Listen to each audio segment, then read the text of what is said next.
White House and the country learning of that new threat from Russian President Vladimir Putin, his nuclear warning to the world and to the U.S., and those images he used of missiles raining down on Florida.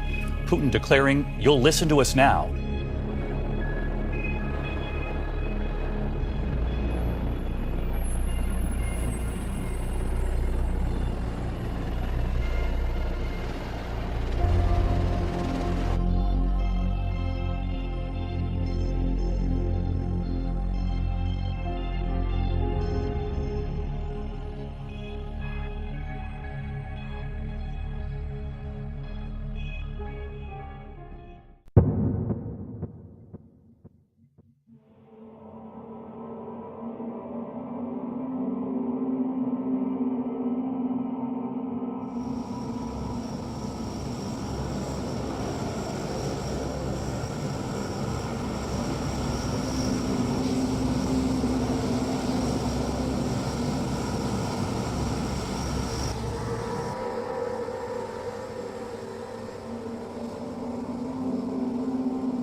Unarmed Russian Air Force jet flew over several key landmarks here in the Washington area at low altitude, including the Capitol, the Pentagon, CIA headquarters in Langley, Virginia, and Joint Base Andrews, home of Air Force One, of course. The flight was part of a long-standing treaty that allows militaries of the U.S. and Russia to observe the other from the air.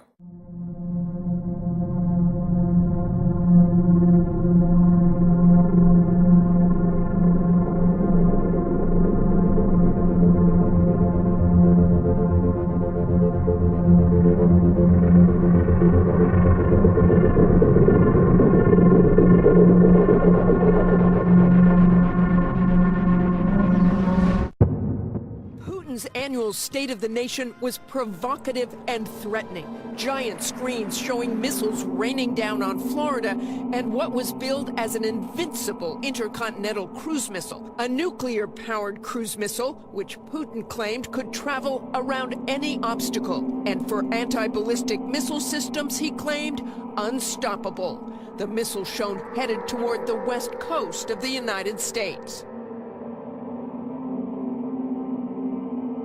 No one has listened to us, Putin said. You'll listen to us now. A U.S. official tells ABC News the missile is not yet in production.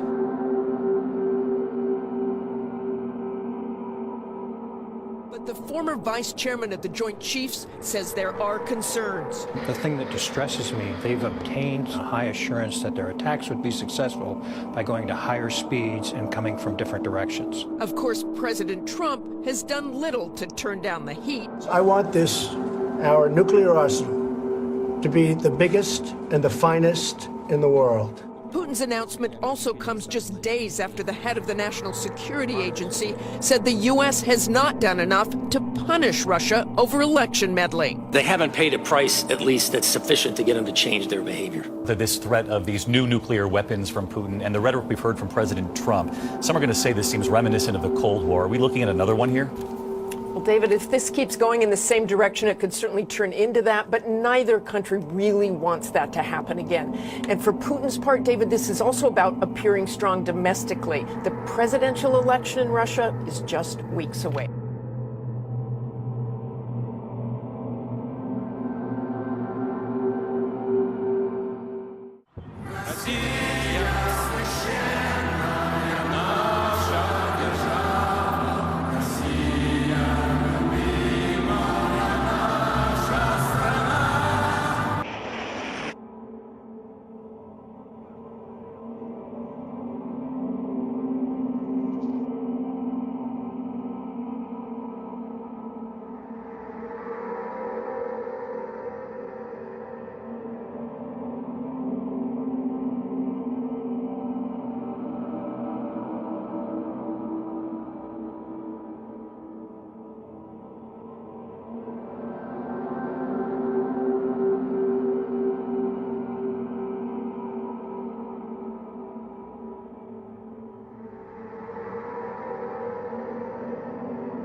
We're just getting in these really very disturbing, incredible images, the video of Russian warplanes buzzing a U.S. Navy destroyer, the USS Cook, in international waters in the Baltic Sea. All right, look at the guy to port. Look at the left one. He is on the deck. On the deck, below the bridge wing.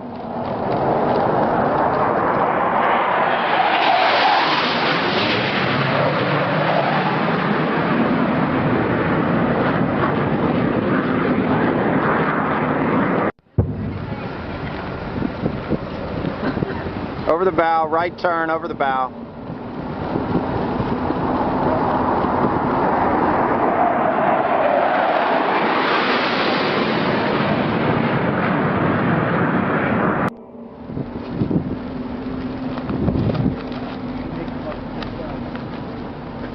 Looks like you may come across the flight deck. Coming in low, bridge wing level.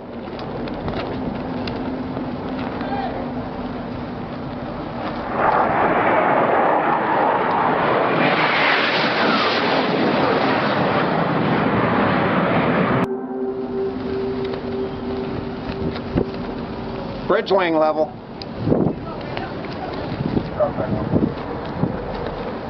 Below the bridge wing. Below the bridge wing.